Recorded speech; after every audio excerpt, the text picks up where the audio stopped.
Never hike at dusk alone, Denali National Park. The sun was almost gone when the footsteps started following Jake.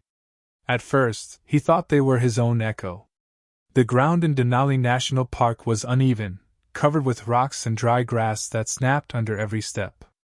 But when Jake stopped walking, the sound didn't stop right away. One step. Then another. Behind him. Jake turned quickly, his heart jumping into his throat. The trail behind him was empty. Long shadows stretched between the hills, and the sky had turned a deep purple. Dusk came fast here. Faster than he expected. "Hello?" Jake called. Only the wind answered, sliding cold fingers across his face. Jake checked his watch. 9:47 p.m. He had planned to be back at the ranger station by now. He had told himself he knew this trail. He had told himself one short solo hike before dark wouldn't hurt. That was his first mistake. The light faded even more, and the air suddenly felt colder, like the park had decided night was done waiting.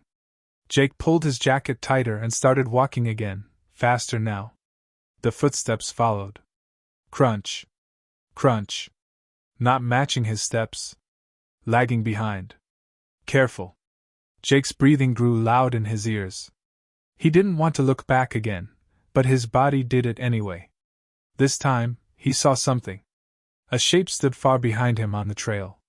Too tall. Too still. It didn't move when he stopped. It didn't move when he waved his flashlight. It just stood there. "Hey!" Jake shouted. "The park's closing. You shouldn't be out here." The shape leaned slightly to one side. Then, from somewhere behind him, a voice spoke. "Jake." His blood went cold. No one was supposed to know his name. The voice sounded calm. Familiar. Almost friendly. "Jake, wait up." It sounded like his brother. Jake spun around, his flashlight shaking wildly. "Tom?" he said, his voice breaking. "That's not funny." But Tom was back in Anchorage. Jake had come to Denali alone. The voice came again, closer now. "You're going the wrong way." Jake took a step back. Then another. His foot slipped on loose gravel, and he fell hard, scraping his hands. Pain shot through his arms, but fear was stronger. When he looked up, the trail ahead was gone.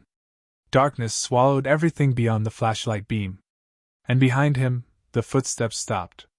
Something was standing very close now. Jake scrambled to his feet and ran. That was the moment everything went wrong. But it didn't start there. It started earlier that day, when the park still felt safe. Jake had arrived at Denali National Park that morning, excited and confident. He was 22, in good shape, and loved hiking alone. Rangers at the visitor center gave their usual warnings. Weather changes fast, stay on marked trails, don't hike alone near dusk. Jake nodded and smiled. He had heard it all before. The trail was beautiful in the afternoon. Wide skies. Snow-covered peaks in the distance. Caribou far off, moving like shadows. Jake took photos, drank water, and enjoyed the quiet. He noticed how empty the park felt. Denali was huge. Too huge. The kind of place where sound disappeared and directions stopped making sense. Around evening, clouds rolled in. The temperature dropped fast. Jake checked the map and realized he had gone farther than planned. "I'll turn back in a few minutes," he told himself. He didn't. The light faded quicker than expected.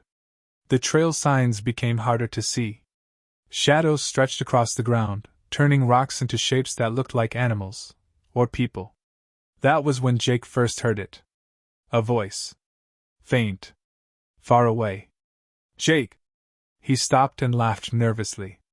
"Just my head," he muttered. But the voice came again. Closer. That was when he turned back toward the ranger station. Now, in the present, Jake crashed through brush and uneven ground, his lungs burning. The flashlight beam jumped wildly, showing rocks, grass, then nothing. The voice followed him. "Slow down," it said gently. "You'll hurt yourself." Jake screamed and ran faster. Suddenly, the ground disappeared beneath his feet. He tumbled down a steep slope, rolling hard until his body slammed against something solid. Pain exploded in his leg. He cried out and lay there, gasping. The flashlight rolled from his hand and pointed uphill. At the edge of the slope, a figure stood watching him. It stepped forward into the light. And it was wearing his face. "Dusk is when you make mistakes," the thing said calmly. Jake tried to move, but his leg wouldn't respond. The last light of day vanished completely. And somewhere deep in Denali National Park, something decided Jake would not be hiking alone anymore. Jake lay on the cold ground, staring up at the dark sky. Stars were beginning to appear, sharp and bright, like they were watching him. His leg burned with pain, deep and heavy. He tried to move it again, but nothing happened. The shock made his hands shake. Above him, the thing that wore his face stood at the edge of the slope. It looked exactly like him, same jacket, same backpack, same scared eyes. But its smile was calm. Too calm. "You should have listened," it said in Jake's voice. "They always tell you not to hike at dusk." Jake dragged himself backward, his palms scraping against dirt and stone. "You're not real," he whispered. "You're just my head messing with me." The thing tilted its head. "That's what makes it easy." It stepped closer.